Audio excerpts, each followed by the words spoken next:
สวัสดีพี่น้องนี่เขาก็ได้ซีนโง่มากเอาซีมาเฮ็ดเมนูอันเนื้อสะดุ้งเอาก็สิเฮ็ดซอยคือปิดคือกอยเลยเนาะมีดก็บ่อยากเข้าปานใด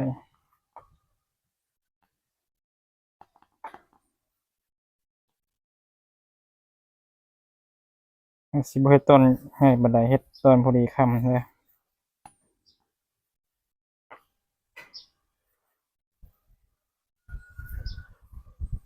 มีดก็สิบ่เข้าปานใด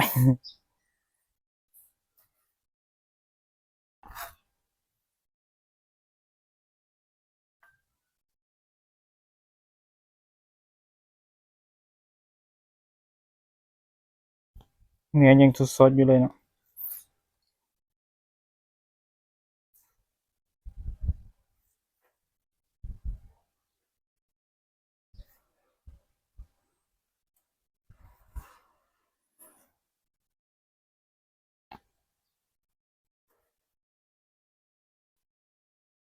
ตับนี่เขาก็ซอย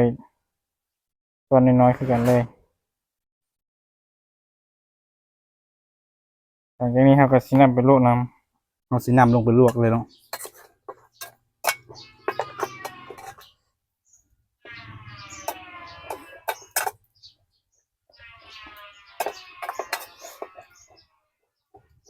ปลาไว้จังน้อยหนึงหลังจากนั้นเขาสิเอาขึ้นทาให้หมดทาให้หมอมันโฟดก่อนบาทหนึงเขาสิเอาขึ้นมาบัด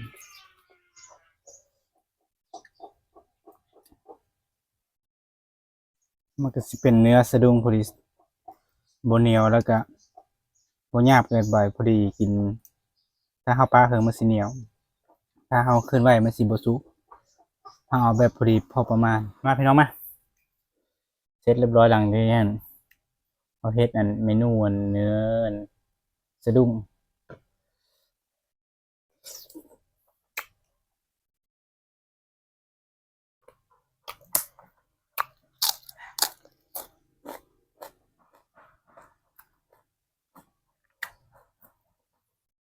แล้วก็พี่น้องเด้อ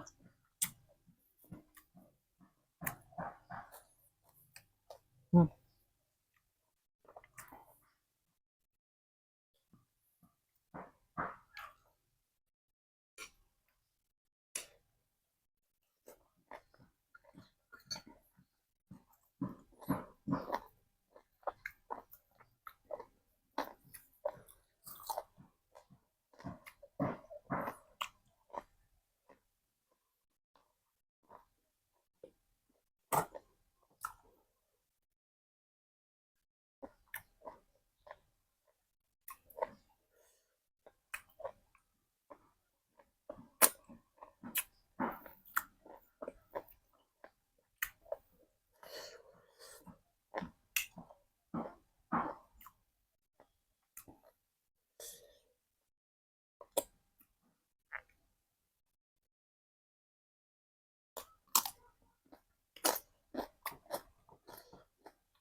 ขมลำๆคักๆพี่น้อง